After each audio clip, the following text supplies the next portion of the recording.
നമസ്കാരം, വെളിച്ചം ചാനലിലേക്ക് സ്വാഗതം. ഈ വീഡിയോ കേരളത്തിലെ മുഴുവൻ പേരും തള്ളിക്കളയും എന്നാണ് ഞങ്ങൾ പ്രതീക്ഷിക്കുന്നത്. പക്ഷേ സാധ്യത നിലനിൽക്കുന്നു.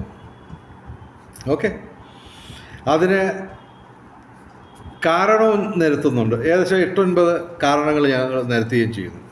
ഓക്കെ, അതായത് BJPക്ക് 10 മുതൽ 42 സീറ്റുകൾ വരെ കിട്ടുമെന്ന് ഞങ്ങൾ പറയുമ്പോൾ കേരളത്തിലെ നമ്മുടെ രാജീവ് ചന്ദ്രശേഖർ പോലും ചിരിച്ചു പോവും, ചിരിച്ച് തള്ളുകയുള്ളൂ, പുച്ഛിച്ച് പരിഹസിച്ച് തള്ളുകയുള്ളൂ. പക്ഷേ അതിനുള്ള സാധ്യത നിലനിൽക്കുന്നു. 9 കാരണങ്ങൾ ഞങ്ങൾ മുന്നോട്ട് വെക്കുന്നു. ഒന്നാമതായിട്ട് 42 സീറ്റുകളിൽ ഞങ്ങൾ പറയുന്നത് ഇതാണ്. 42 സീറ്റിൽ ജയിക്കുമെന്നല്ല പറയുന്നത്, 10 മുതൽ 42 സീറ്റുകൾ വരെ കിട്ടിയേക്കാവുന്നതാണ്. അതിനുള്ള സാധ്യത നിലനിൽക്കുന്നു. ഒന്നാമത്തെ കാരണം ഇതാണ്. 42 സീറ്റുകളിൽ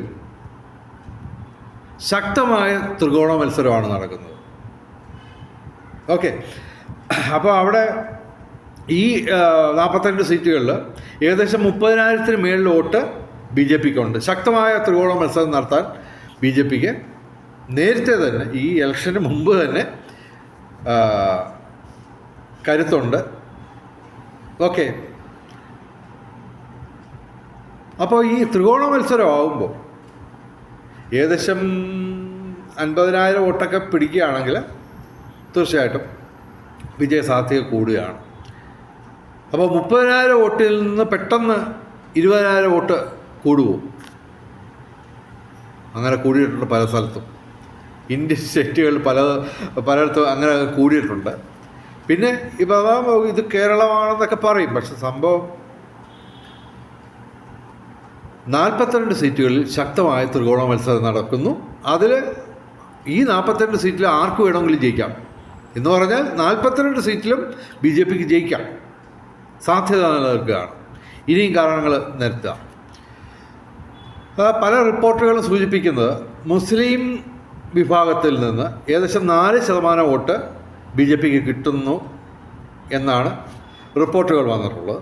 പിന്നെ തീർച്ചയായിട്ടും ക്രിസ്ത്യൻ വോട്ടുകളിൽ കാര്യമായ മാറ്റം വരുത്താൻ BJPക്ക് കഴിഞ്ഞിട്ടുണ്ട്.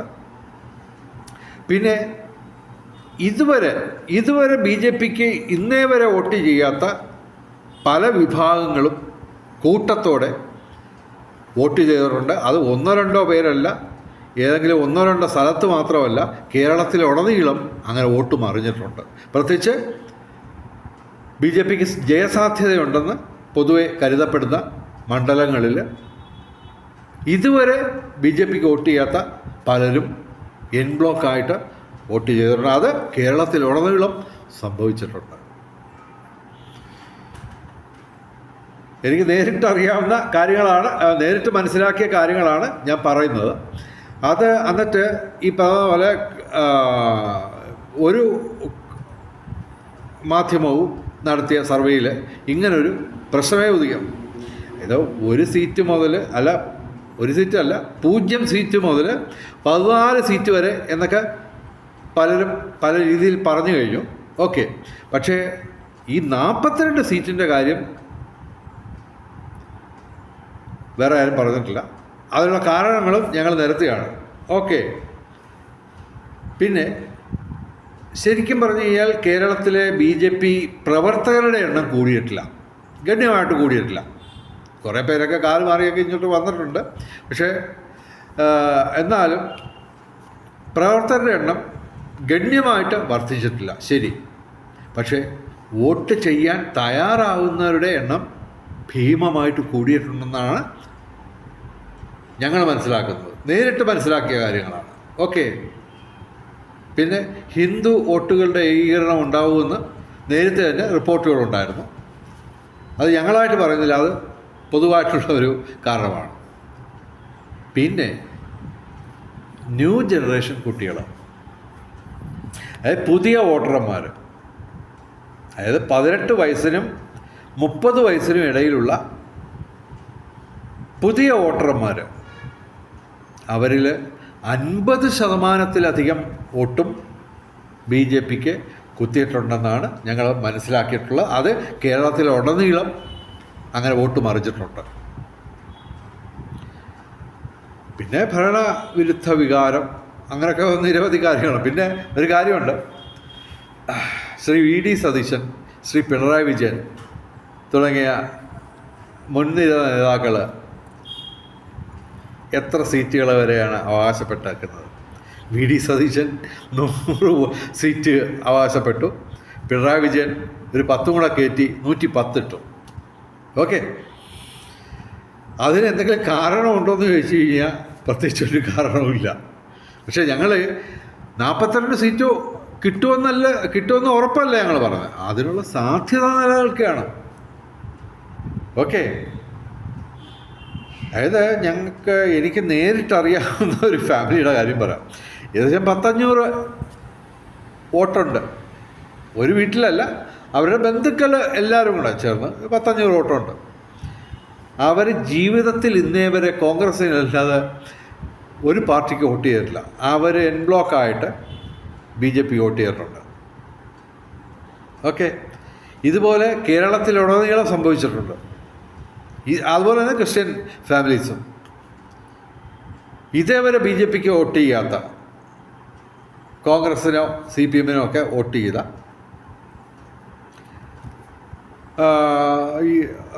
ഒരു തരത്തിൽ പറഞ്ഞാൽ വോട്ട് ബാങ്കുകൾ എന്നൊക്കെ പറയാവുന്ന രീതിയിലുള്ള ആ വോട്ട് ബാങ്കുകളിൽ ചോർച്ച വന്നിട്ടുണ്ട്. പ്രത്യേകിച്ച് UDF-ൻ്റെ. അപ്പോൾ അങ്ങനെയൊക്കെ പല കാര്യങ്ങളുണ്ട്. അപ്പോൾ ഞങ്ങൾ വീണ്ടും ആവർത്തിക്കുന്നു, BJPക്ക് 10 സീറ്റ് മുതൽ 42 സീറ്റുകൾ വരെ കിട്ടിയേക്കാം. 42 സീറ്റ് കിട്ടുമെന്നല്ല ഞങ്ങൾ പറയുന്നത്. ത്രികോണ മത്സരം അതിശക്തമായിട്ട് നടന്നത് ഏകദേശം 42 സീറ്റിലാണ്. അവിടെ എന്ത് വേണമെങ്കിലും സംഭവിക്കാം.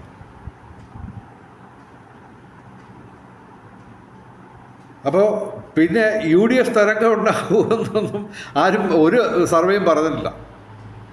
90% സർവേകളും പറയുന്നത് കഷ്ടിച്ച് UDF അങ്ങ് കയറുമെന്നാണ്.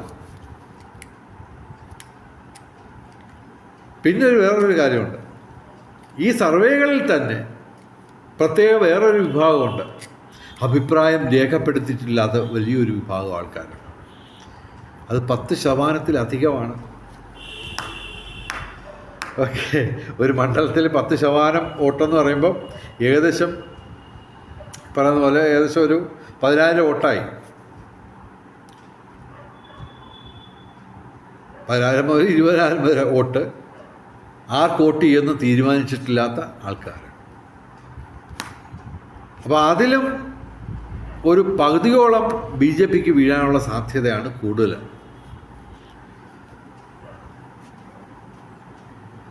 അപ്പോൾ കൺക്ലൂഡ് ചെയ്യുന്നു, ശ്രീ രാജീവ് ചന്ദ്രശേഖർ പോലും പരിഹസിച്ച് തള്ളുന്ന ഈ വീഡിയോ ഞങ്ങൾ ഒഫീഷ്യലായിട്ട് അവതരിപ്പിക്കുന്നു. ഇത് അസ്ട്രോളജിക്കൽ പ്രഡിക്ഷനൊന്നും അല്ല, പൊളിറ്റിക്കൽ പ്രൊഡിക്ഷനാണ്. ഓക്കെ, അസ്ട്രോളജിക്കൽ പ്രൊഡിക്ഷൻ ഞാൻ 4 മണ്ഡലങ്ങൾ ചെയ്തിട്ടുണ്ട്. പിന്നെ മുഖ്യമന്ത്രി ആരാകും എന്നുള്ളത് അസ്ട്രോളജിക്കൽ പ്രഡിക്ഷൻ ഞാൻ നടത്തിയിട്ടുണ്ട്. പക്ഷെ അത് അസ്ട്രോളജിയെ ബേസ് ചെയ്ത് മാത്രമാണ്. ഇത് പൊളിറ്റിക്കലായിട്ടുള്ള കാര്യമാണ്, ഒരു വിലയിരുത്തലാണ്. എന്തായാലും ഒരുപക്ഷെ മുഴുവൻ BJP പ്രവർത്തകർ പോലും പരിഹസിച്ച് തള്ളിയേക്കാവുന്ന ഒരു വാദമായിരിക്കും നിങ്ങൾക്ക് ഇത് കാണുമ്പോൾ തോന്നുന്നത്. അങ്ങനെ തള്ളിക്കളഞ്ഞേക്കാം.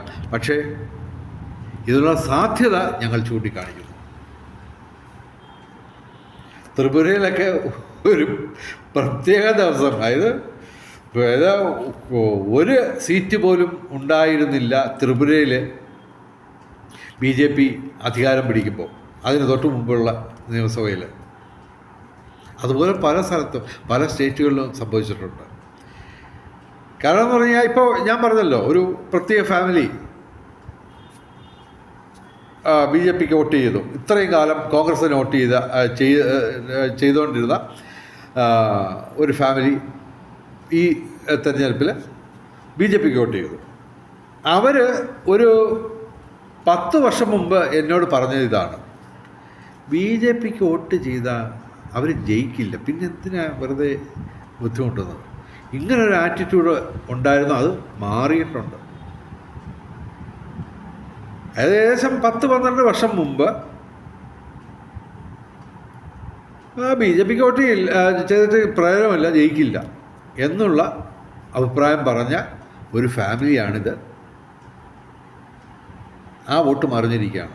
ഇതുപോലെ ഇതേ പാറ്റേണിൽ കേരളത്തിലുടനീളം മറിഞ്ഞിട്ടുണ്ട്. അത് പ്രത്യേകിച്ച് അല്പം വിജയസാധ്യത BJPക്കുള്ള സീറ്റുകളിൽ പ്രത്യേകിച്ച് വളരെയധികം വലിയ ശതമാനം ആൾക്കാർ BJPക്ക് വോട്ട് ചെയ്തിട്ടുണ്ട്. അതിൻ്റെ അടിസ്ഥാനത്തിലാണ് ഞങ്ങൾ ഇത് പറയുന്നത്. 42 സീറ്റ് കിട്ടുമെന്നല്ല ഞങ്ങൾ പറയുന്നത്, മറിച്ച് 10 മുതൽ 42 സീറ്റ് വരെ കിട്ടിയേക്കാം എന്നുള്ളതാണ്.